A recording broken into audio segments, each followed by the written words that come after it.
también van a encontrar en el chat de Patreon, aquí, patreon.com/leyandisectas. Recuerden que todo este contenido es gracias a el apoyo de ustedes en mi Patreon. Sinceramente, sin ustedes este contenido sería imposible, ¿eh? Sería imposible. Así que bueno, vamos a comenzar con la ponencia de Humberto. ¿De Humberto o Silvia? No sé cuál va primero. Silvia va a hablar sobre la clasificación general de las organizaciones coercitivas, va a dar algunos ejemplos, y luego vamos a tenerlo Humberto con más derivado del tema ritualista, mágico ritualista y demás. Ellos, el gabinete antropológico, yo los conozco desde hace, yo creo que más de 10 años, en los cuales nos hemos cruzado de participar en casos sobre organizaciones coercitivas, más dirigido al tema de los rituales, sacrificios humanos y demás. Uno de ellos fue el caso de Ramoncito en la provincia de Corrientes, en los cuales ellos también participaron, fueron peritos. También estuvimos en el caso de Marito Salto, que también fue una de las provincias aledañas, en Santiago del Estero. Ambos con las mismas circunstancias y participaron en un montón de otros casos. La verdad que tiene una mirada distinta sobre la problemática desde el punto de vista antropológico, sociológico. Así que bueno, vamos a ir a las ponencias, ¿eh? Pim, pim, pim, pim. Y empezamos con Silvia, perdón. Un saludo para todos los que están participando de este congreso, organizadores, expositores y asistentes, por supuesto. Yo quiero compartir con ustedes una clasificación general de organizaciones sectarias. Lo que vamos a ver es que no solamente en las sectas propiamente dichas, esas organizaciones que convencionalmente denominamos sectas u organizaciones coercitivas, no son las únicas que tienen un componente esotérico o mágico religioso o místico. Si bien en este caso son el arquetipo de estas organizaciones, es esa base mágico religiosa o mística que cubre toda su actividad y sus motivaciones de acción, también existen otro tipo de organizaciones criminales a las cuales la mística o el esoterismo las atraviesa transversalmente y de alguna manera constituye la base de sus acciones, más allá de la criminalidad, que es el motivo principal de su accionar. También de alguna manera entienden que pueden obtener protección o motivación o cohesión al incorporar estas estructuras de tipo sectaria con todo un contenido mágico, religioso o místico en sus acciones. Así vamos a ver, por ejemplo, que las sectas son aquellas en las que se sigue a un maestro, a un líder. No todas son criminales, no todas son destructivas. Hay muchas religiones tradicionales, como el cristianismo, que han empezado siendo sectas y después se convirtieron en grandes religiones. Pero sí, lo que es propio de nuestra atención en este congreso son las sectas criminales, las sectas destructivas, que es todo grupo que en su dinámica de captación y en las doctrinas que manejan existen la motivación de cometer delitos graves y propician también su comisión por parte de los miembros que la integran. Así tenemos que las sectas, por definición, son personas que están asociadas con un pensamiento absoluto que no admite ningún tipo de discrepancia o de cuestionamiento. Podemos tener sectas que tienen un contenido mágico religioso. También están las ufológicas, que se relacionan con seres extraterrestres a quienes consideran seres superiores, que dictaminan las acciones de las personas o que deben, al menos en su ideario, así debe ser, deben dictaminarla. Y después las psicoterapéuticas, que son las que ofrecen curas milagrosas o sanaciones, ya sea a dolencias físicas o mentales o espirituales. La mayoría de las sectas tienen un esquema rígido que genera un alto control en la voluntad de todos sus miembros, y existe siempre un líder carismático que los motiva y que los convoca y que es el que genera la captación a través de la persuasión coercitiva. Uno de los ejemplos, que nada más a título de ejemplo quiero mostrar, es este tipo de sectas, la Iglesia del Reino del Sol, por ejemplo, que reúne mezclas y diversidad de creencias y de ideologías religiosas y forman un nuevo producto ideológico religioso, ¿no? En este caso, la doctrina del Santo Daime con el espiritismo Umbanda. Tanto el espiritismo Umbanda es un culto sincrético como el mismo Santo Daime es otro culto sincrético que contiene doctrinas del cristianismo afroamerindio. En el caso de la Umbanda contiene doctrinas del kardecismo, de las religiones afro y también del catolicismo. Y con esto arman sus propias mezclas de ideas religiosas, es decir, en muchos casos son mezclas de mezclas con el fin de cometer crímenes, como en este caso abusos sexuales y utilización de drogas y de alucinógenos.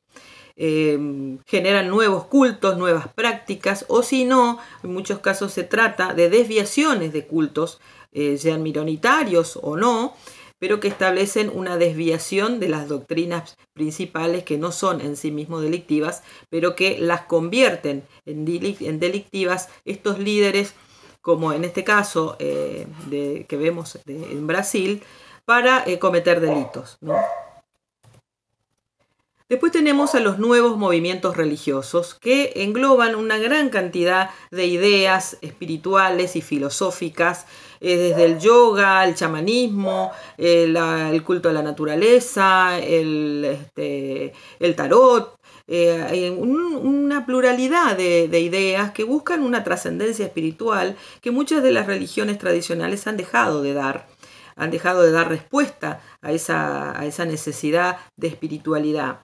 No todos estos movimientos, estas expresiones religiosas tienen que ser tildadas de delictivas, pero sí yo estoy mostrando en esta placa que dentro de los nuevos movimientos religiosos se generan muchas veces sectas que buscan lucrar, que buscan estafar, justamente ante esa necesidad espiritual, o incluso muchas veces se convierten en sectas de tipo psicoterapéuticas, que tienen por fin hacer que la gente abandone las medicinas científicas y se vuelque a los preceptos que ellos les están ofreciendo, a cambio siempre de bienes, de dinero y de una sumisión por parte de sus seguidores. Dentro de estos movimientos que buscan la espiritualidad y la religiosidad, se enmascaran estos grupos que no tienen ninguna intención espiritual, sino simplemente lucrativa y de estafa con mucha gente que incluso está desesperada, que atraviesa enfermedades terminales, o ellos o sus hijos o sus familiares, y se vuelcan con esa desesperación a curas milagrosas o instantáneas que ofrecen estos grupos inescrupulosos que se enmascaran dentro de la New Age o de la era de Acuario, como se le conoce también a estos nuevos movimientos religiosos que, por cierto, no tienen ya nada de nuevos, tienen ya muchas décadas funcionando, sino simplemente están apartados de las ideologías espirituales tradicionales. También tenemos gente que forma su propia secta, pero para ofrecer un servicio mágico religioso a, en este caso, organizaciones del narcotráfico. Adolfo de Jesús Costanzo fue un caso realmente arquetípico dentro de esto, porque la crueldad de los crímenes que cometieron, preparaban sopas con miembros de personas que torturaban, que flagelaban, tenían un sentido ese sacrificio, y como ellos decían, porque debían aprender a temerle a su verdugo por toda la eternidad y quedar sujetos a él para siempre. Él tenía sus propios seguidores e inclusive una estudiante de antropología que también se unió a él y que cometió junto con él terribles crímenes. Esto fue en México, en la frontera con Estados Unidos. Y reunió en su secta creencias como el vudú, el palo mayombe, la santería y otros más para cometer crímenes aberrantes, siempre en función de brindar servicios a organizaciones del narcotráfico que le pagaban con drogas o con dinero. En este caso, la denominada narcorreligión hace referencia a una base ritual de mágico-religiosidad que funcionan dentro de las organizaciones del narcotráfico. Nazario González, o también denominado el Chayo, fue uno de los que se consideran apóstol narco, porque la particularidad de estas organizaciones narcoreligiosas es que sus líderes después son canonizados popularmente por gran parte de la población, a las que beneficiaron con dádivas, con dinero, con ayudas, pero en su accionar, lógicamente, siempre el tráfico de drogas, la prostitución, la trata de personas ocupaban su actividad principal. En el caso de Nazario, era conocido por inclusive cometer canibalismo. Como muchas de estas organizaciones narcoreligiosas que encuentran en el sufrimiento humano una motivación mágica que puede darles protección, que puede convertirlos en invisibles o que puede ayudarlos a esquivar a la justicia. Acá tenemos, por ejemplo, uno de los casos en el que el culto al Señor la Muerte, o a veces genéricamente llamado como San la Muerte, escondía actividades de narcotráfico, esto en la provincia de Córdoba, Argentina, pero también en la provincia de Corrientes y en gran parte del país. Esto es algo muy común, más allá de que es un culto que tiene devotos que no se dedican a delinquir. Estos cultos son apropiados por muchas de las organizaciones que trafican con estupefacientes. Después tenemos organizaciones que están más cerca de la mafia, pero que también albergan características sectarias en su interior, como son las tríadas chinas o la yakuza japonesa. En el caso de las tríadas chinas, por ejemplo, los ritos de iniciación pueden llegar a durar hasta 8 horas, mezclan sangre de animales con hierbas que preparan, tienen juramentos que de ser violados se pagan con la muerte, exigen una pureza racial por parte de sus miembros, es decir, los que integran las tríadas chinas tienen que ser hijos de madre y de padre chinos, porque tienen un ideario también de patria y de sangre que defienden, además de todas las actividades delictivas que uno pueda imaginar. Trata de personas, contrabando, falsificaciones, estafas, asesinatos, sicariatos, todo lo que uno se puede imaginar hace que los caractericen también como una suerte de mafia, pero al mismo tiempo conservan estas características sectarias, rodeadas de un gran hermetismo, con unas estructuras jerárquicas y líderes a los que se deben someter de manera absoluta quienes ingresan a estas organizaciones. Lo mismo ocurre con la yakuza japonesa y otras tantas organizaciones que albergan en su interior características de mafia al mismo tiempo que de secta. Otras variantes o derivas sectarias, si se quieren llamar, son las organizaciones terroristas de extremismo religioso, que tienen doctrinas mesiánicas, que ofrecen la salvación, que ofrecen una vida ultraterrenal con premios, con todo tipo de incentivos para quienes se sacrifiquen al cometer actos terroristas, ¿no? Las manifestaciones terroristas se iniciaron en el mundo bajo forma religiosa y actualmente han cobrado una vigencia tremenda en gran parte del mundo, con un terrorismo de tipo fundamentalista que capta a gente de todas nacionalidades, de todas las edades, con doctrinas de base religiosa, pero que después derivan en actos que son de extrema violencia. También tenemos a las tribus urbanas. Las tribus urbanas en sí mismas no pueden ser caracterizadas como organizaciones delictivas o criminales, pero sí muchas de ellas, al estar apartadas de la sociedad, al buscar la marginalidad, se convierten en un tipo de formación sectaria. En la provincia de Corrientes nosotros tuvimos el caso de un joven que pertenecía a una tribu urbana conocida como Dark, que capturó a un hombre el que había venido con un circo y que él a su vez había captado a una amiga suya, presuntamente para trata de personas. Eso no se llegó a confirmar, pero sí la tenía bajo coacción a esta jovencita, y él la rescata, lo atrapa al hombre y lo mata y se bebe su sangre como parte de un ritual de su propia organización conocida como Dark. Después tenemos clasificaciones móviles, porque lo importante es de ver que estas clasificaciones son provisorias y no son estructuras rígidas.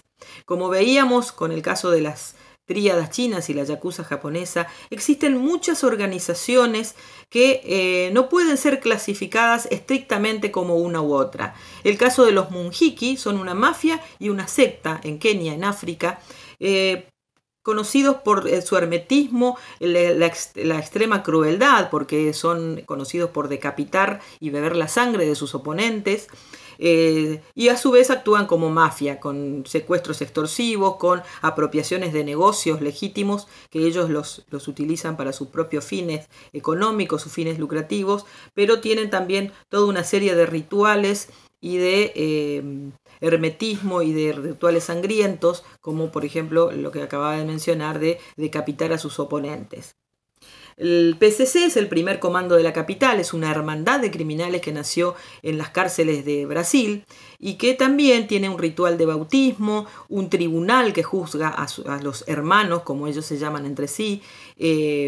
Tienen un ideario de libre empresa, cada uno puede cometer los crímenes que les resulten beneficiosos económicamente, una protección a los familiares de los miembros que también les ofrecen, tienen rituales de bautismo, tienen juramentos también secretos que tienen que llevar adelante, pero son básicamente una organización criminal que se ha expandido desde Brasil a Paraguay a otras zonas, sobre todo para liberar a muchos de los miembros que están encarcelados en distintos países del continente. Los traficantes de Jesús son otro ejemplo. Se dedican directamente al tráfico de drogas, por eso se llaman a sí mismos traficantes. Pero a su vez, dentro de la guerra por el narcotráfico, por el controlar territorios para el tráfico de drogas, llevan adelante una guerra religiosa que ellos llaman de purificación, al eliminar cultos minoritarios que ellos entienden que son amenazantes para la pureza religiosa que ellos buscan tener, y se llaman a sí mismos traficantes de Jesús. Son en su mayoría preceptos evangélicos radicalizados y extremos los que ellos sostienen, y se dedican a incendiar a otros cultos, a otros lugares religiosos de otros cultos distintos a los de ellos, al mismo tiempo que sostienen su actividad de tráfico de drogas. Como vemos, estas clasificaciones son móviles en el sentido de que son organizaciones en las que la criminalidad a veces ocupa un mayor espacio que la función sectaria, pero sin embargo ocupa gran parte, digamos, de sus rituales, de su modo de organización o de su modo inclusive de ingreso.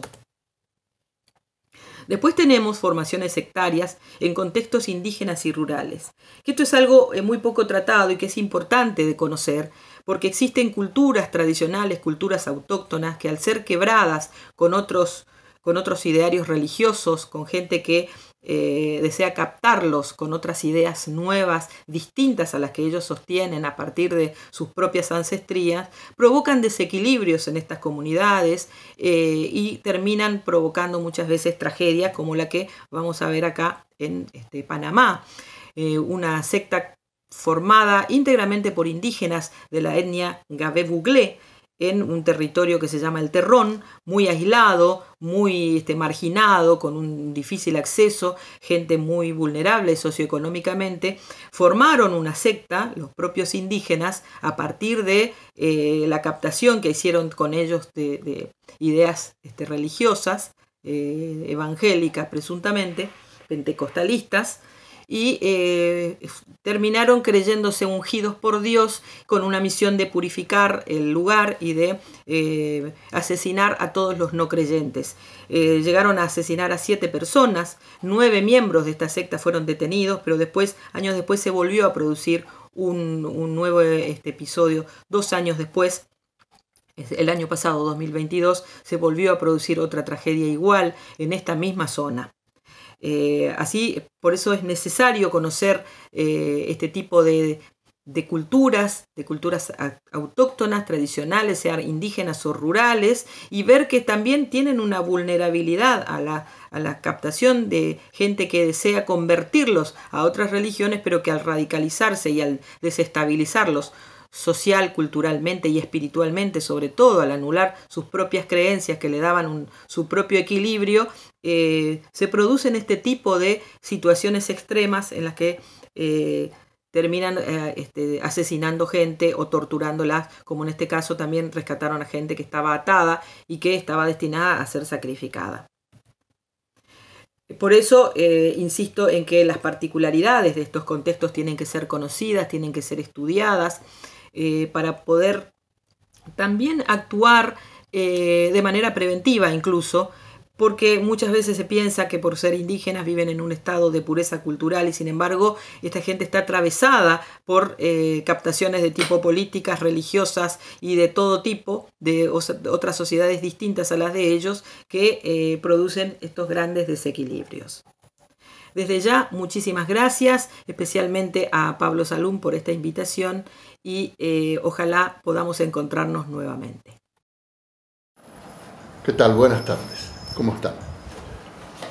Yo soy el licenciado José Humberto Miseli, del Gabinete de Investigación Antropológica, y quiero saludar a este Congreso Internacional sobre Organizaciones Coercitivas que se hace en el presente año y celebrar por el hecho de que se va a exponer a un tema que todo el mundo sabe que existe, pero hay miradas que prefieren fijarse en otras direcciones y no en este tema que cada vez más abundante. En tal sentido, quiero básicamente plantear y adherirme a una expresión que en el siglo XVIII uno de los grandes científicos del mundo, Sir Isaac Newton, dijo, y que se aplica perfectamente a este tipo de tema que yo voy a desarrollar, de que lo que sabemos sobre estos temas es una gota, lo que ignoramos es un océano. O sea, lo que está haciendo falta en este momento es ahondar en toda una serie de conocimientos a través de investigaciones y fundamentalmente de interrelacionarnos entre distintos especialistas para intercambiar y fundamentalmente ingresar a la interdisciplinaridad. Por tal motivo, en la placa 1, partimos del estudio de la visión o el enfoque de la antropología, ya que yo soy un etnógrafo y un etnólogo, que son disciplinas de la antropología cultural, y precisamente enfocamos dentro de lo que yo denomino la cultura mental. O sea, para referirme a las creencias y al conjunto de valores que crean normas, ¿no es cierto? Esos valores son tanto éticos como estéticos, pero que mediante un análisis y un estudio de estas formas sentidas de vida que caracteriza y diferencia a un grupo humano, no importa su densidad demográfica, de otro grupo humano, es mediante contrastar estas diferencias culturales, ¿no es cierto? Estas formas sentidas de vida, ¿no? Esos modos de ser. Por eso es que la palabra cultura tiene su origen en el término cultivar, ¿no? La cultura es lo que cultivamos desde siempre, el último 1,5 millones de años atrás en el tiempo, nunca cesó ese cultivo. Entonces, a través de la antropología lo que buscamos es entender estas diferentes conductas modeladas por esa cultura, ¿no es cierto?, que es característico y define a cada grupo. ¿Por qué? Porque regulan y promueven a las conductas. Muchas veces, cuando esas conductas se requiere tener explicaciones mucho más generales, con el estudio de diferencias y similitudes y los procesos que la producen. Entonces, nosotros llegamos a establecer un estudio de las relaciones existentes entre ese modo de vida y el funcionamiento psicológico, cómo queda condicionada la mente, o más que condicionada, es modelada la mente, ¿no? Porque en los procesos de endoculturación, o sea, cuando nos enseñan en nuestras casas, a través de las relaciones con nuestros vecinos, qué es lo que es apropiado hacer y qué es lo que es inapropiado no hacer. Entonces, ahí estamos modelando a la conducta, o sea, a la personalidad de los individuos. Y eso es estudiado por la antropología psicológica. en donde se dan procesos precisamente secuenciados a lo largo de la estructura etaria de los individuos, más allá de su sexo, masculino o femenino, en los cuales los humanos aprenden no solamente a pensar, sino a comportarse, ¿no? De acuerdo a ciertas reglas que vienen, digamos, caminando a lo largo del tiempo en esa comunidad y la hace que sea característica. Entonces, cada cultura tiene modelos de vida que son dominantes en la personalidad, pero que de ninguna manera encorseta o reemplaza a la individualidad, al contrario, la potencia, porque precisamente de las individualidades es donde emergen la capacidad creativa de todo. En eso aparecen en las instituciones políticas, en las religiosidades, fundamentalmente institucionales, y las no institucionalizadas, como son las mágicos religiosidades populares. De tal manera que veremos, esto precisamente es lo que vamos a ver de manera subrayada en cada grupo humano a partir precisamente de una de las disciplinas más caras de la antropología psicológica, como es la etnopsicología. Y el prefijo etno está significando es cómo se estructura esa psicología de ese grupo humano, más allá de las identidades culturales, por ese modelo cultural. Pasando a la placa 2, vemos a la personalidad como una suma, pero más bien como una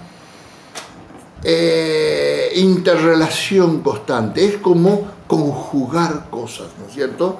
Es decir, que conforman los comportamientos que son propios de los individuos. Entonces, esa combinatoria que conjugan elementos, ¿cuáles son?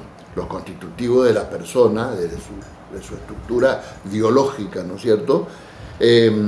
También el medio ambiente, tanto físico como social, y fundamentalmente la cultura. La cultura nunca está separada de la sociedad, está imbricadamente relacionada. Entonces, en donde la persona ejercita experiencias personales que son únicas, pero que a su vez tienen correspondencia dentro de ese elástico contexto cultural. Y acá quiero reseñar y enfatizar en un factor. Es esta pirámide donde emerge la mente. La mente tiene la capacidad de poder entender las cosas, ¿no? De conocer las cosas, de introyectarlas. Una vez que esto se produce, los individuos quedan mentalizados con los componentes de la cultura, material e inmaterial, que son divisorias, digamos, convencionales que hacemos nosotros, pero en la realidad de los hechos la materialidad y la inmaterialidad de la cultura está también imbricadamente relacionada, ¿no? Entonces, porque se retroalimentan. Entonces, pero mentalizar un modelo de vida, un estado de conciencia sobre situaciones. Y eso lleva a crear una mentalidad. O sea, cómo se dispone el individuo dentro de un conjunto de individuos que conforman, por ejemplo, una secta, ¿no? Es decir, cómo de manera coercitiva, gradualmente se le va imponiendo al individuo y se lo va condicionando para que aprenda a pensar de una manera y deje de pensar de aquella otra de donde proviene. Y esto es importante poner atención. En la placa 3 vamos a ver la mente. Cuando hablamos de mente, ¿qué queremos decir con mente? En la mente tenemos integrado la emoción, a través de los sentimientos, hay un aspecto de la memoria, ¿no es cierto?, la percepción, un factor cognitivo, o sea, el factor del conocimiento, y fundamentalmente de la imaginación. Y es también que juega un papel importante esa imaginación. En la placa 4 vamos a ver cómo los cultos, cuando emergen, crean toda una nueva estructura y propenden esos cultos, cuando son dañosos para la persona, digamos, crear una nueva mentalidad.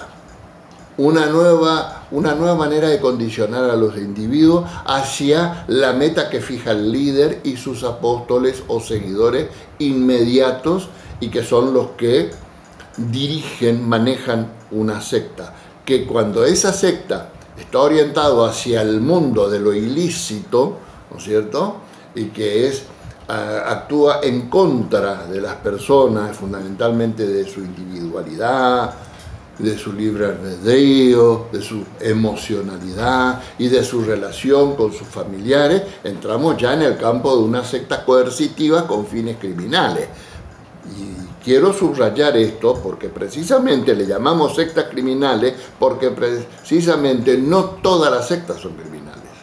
Hay que diferenciar, hay que discriminar una cosa de la otra, porque si no discriminamos terminamos después meter a todo el mundo en la misma bolsa, y lo que hacemos es segregar, y la segregación es la cosa más maligna que ha tenido el ser humano a lo largo de toda su historia. Mucha gente murió, sufrió, padeció, etc. Entonces, ¿cuándo aparecen estos cultos? Cuando hay grandes movimientos sociales, por ejemplo la Revolución Industrial, por ejemplo en Inglaterra, a la Revolución Francesa,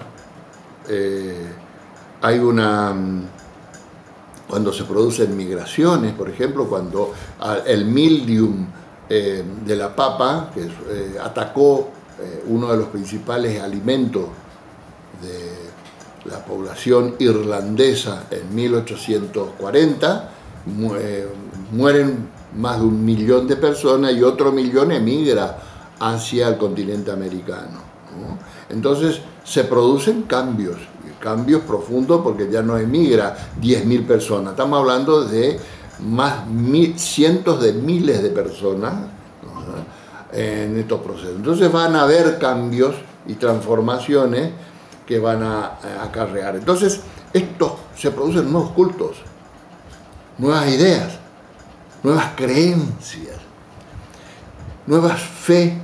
¿Qué es una fe? Es una creencia sentida como válida, ¿no? Entonces, en estos cultos hay dos líneas de organización: aquellas que atraen a toda la población marginal y que son oprimidos, ¿no es cierto?, y que no siempre me estoy hablando de marginalidad socioeconómica, sino que hay personas que vienen de un estatus socioeconómico más elevado, pero que viven al margen por una suerte de vacío intelectual y que requieren la inmediata captación por parte de quien les dirija su vida, su forma de vida. El otro son los otros tipos de culto, son aquellos que captan a gente inteligente, capaz. Fíjense como el caso de la cienciología y los Hare Krishna, ¿no? En la cienciología hay profesionales, fundamentalmente abogados, ingenieros, no creo que existan muchos filósofos, pero sí gente con una formación universitaria, y otras personas con alto nivel adquisitivo y de gran importancia en el mundo del espectáculo, del cine, por ejemplo, ¿no? Hay muchos que pertenecen a este nuevo culto de la cienciología, que enmascara cosas y oculta la otra, o sea, crea la condición del misterio, ¿no?, para fijar la condición de autoridad, ¿no? Fundamentalmente, una vez que la autoridad está presente, los Hare Krishna, por ejemplo, siempre buscan a los hijos de la gente importante, por ejemplo, ese es un perfil característico de ellos. En la placa número 5 vamos a ver, por ejemplo, cuáles son las características psicológicas de un líder sectario.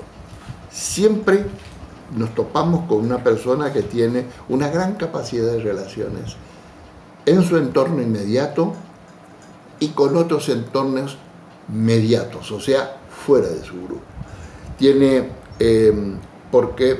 Porque son personas de gran capacidad para poder hablar, expresar, explicar la idea, enmascarar cosas para convencer, aun cuando el núcleo de eso que está enmascarado, que lo enmascara, tiene otras metas y otros objetivos. ¿Por qué? Pues son gente que tiene otra norma, otro modelo, tienen otro ethos.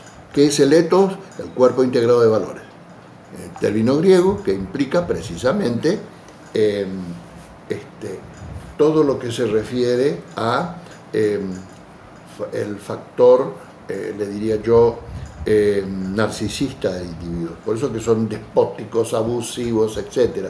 Entonces, ahora, ¿quiénes son los que se sumergen en este mundo? Los que se sumergen en este mundo, ¿no es cierto?, que ingresan a una secta, precisamente tienen baja autoestima, son inseguros, constantemente buscan reafirmarse en lo que el líder le va a aceptar o rechazar. Básicamente tienen poca tolerancia a su propia incertidumbre, por eso que están buscando constantemente que les digan que sí o que no. Entonces, hay algunos rasgos de estas personas. Son sugestionables, los que son captados por las sectas, tienen rasgos paranoides, tienen un pensamiento, un modelo muy dogmático, muy rígido, muy fijista, y por eso le crean toda una personalidad muy dicotómica, o sea, separada, ¿no?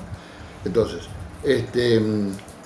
por eso es que hay toda una intransigencia a otros esquemas de pensamientos que son distintos a los que fija la secta. Pasando al número 6, nosotros estamos viendo de que estos grupos sectarios muchas veces, no todos, pero sí utilizan enteógenos, o sea, sustancias vegetales que le permiten precisamente entrar en una serie de adoración a sus dioses a partir del consumo de ciertas drogas que los proyectan a un mundo del más allá, ¿no? Es decir, a un mundo, por eso es que Dios dentro de nosotros implica enteógeno, ¿no? Y eso es lo que se observa en muchas sectas. Precisamente si pasamos a la placa número 7, es decir, este consumo de sustancias tóxicas crean, digamos, expresiones, condiciones que son el fundamento de los estados alterados de conciencia. Pero un detalle, los estados alterados de conciencia no significa de que perdió la conciencia, ¿no? Al contrario, es decir, tienen conciencia de lo que están haciendo y su significado. Lo que pasa es que el significado para ellos perdió la idea de malignidad. Para ellos es algo que tiene que ver con algo más benigno, aun cuando sea destructivo o dañoso hacia otras personas que lo están haciendo. Hay especies vegetales usadas, hay mucho. La Banisteriopsis caapi, que es la ayahuasca, peyote, psilocibe, amanita mucaria, que es un hongo, hasta la sintética como el ácido lisérgico, el LSD. Entonces, toda la finalidad es buscar trances para crear situaciones en las que la mayoría verifique de que hay una verificación, entre comillas, por lo relativo, ¿se entiende? De que existe un mundo más allá, en la que el líder es el vocero, es el intérprete de estas voces de las deidades al que le está contacto. Precisamente estas personas pueden manifestar muchos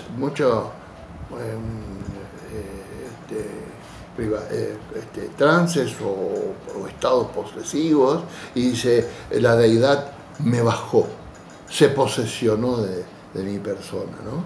Entonces, estas entidades sobrenaturales en las que ellos están convencidos de que los han poseído son los directrices de su propia forma de ver, interpretar el mundo cúltico, que es la estructura rectora de esa forma de pensar, de creer, de sentir y fundamentalmente de vincularse. O sea, pero también hay casos en donde no se consume droga, ¿no? Sino que a través de la danza, tambores, respiración, por ejemplo, los monjes tibetanos es un ejemplo de ellos, ¿no? Que ha llevado ese trance. En la placa número 8 tenemos que ver que estas sectas coercitivas o destructivas que propenden a la criminalidad plantean trampas mentales, ¿no? Tienen estructuras jerárquicas muy piramidales. El líder siempre exige una devoción absoluta, incuestionable. Aquellos que se atreven a cuestionar son severamente castigados, ¿no es cierto? Básicamente, psicológicamente, físicamente, de todo tipo. Entonces, ¿por qué? Porque de esa manera se refuerza la condición de sometimiento de estas personas hacia sus líderes. Por eso que la humillación para mantenerlos siempre en una condición por debajo del líder y de sus inmediatos seguidores es necesaria. No es que sería importante, es necesaria. Por eso constantemente se cosifica a los individuos. Por eso que los individuos precisamente adquieren una condición de que pasan muchas veces de ser víctimas a ser victimarios, ¿no? Incluso hasta de sus propios hijos, de su propia familia. Y eso es lo que lleva muchas veces a que la persona diga que es por un bien del espíritu de la persona que se va a ver beneficiada a posteriori. Por último, en la placa 9, nosotros vamos a ver, por ejemplo, qué pasó, por ejemplo, en Waco. ¿Se acuerdan ustedes del caso en Texas con los davidianos, ¿no? David Koresh, que era el líder, fue siempre considerado como un dios. Y los que sobrevivieron a esa, digamos, masacre, a esa tragedia, que no dejó de ser toda una tragedia, hubo muchos muertos, ¿no es cierto?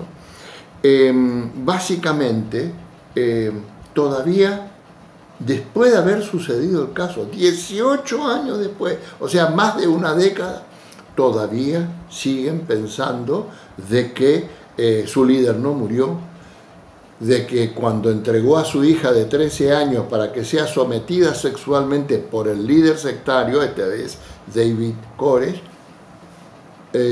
lo hizo por el bien del grupo, de él y de la criatura que él entregó. Pero no solamente, este es un caso que representa a muchos otros casos. Nosotros en los crímenes rituales de culto y sectas criminales que venimos trabajando ya hace más de 2 décadas, hemos observado por casos concretos que hemos trabajado, de que los propios familiares directos son los que entregan a su hijo.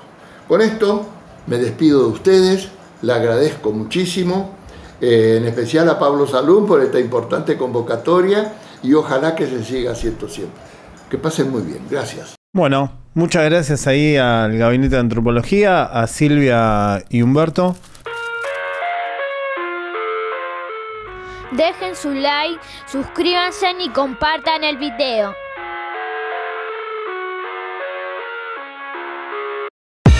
I live inside my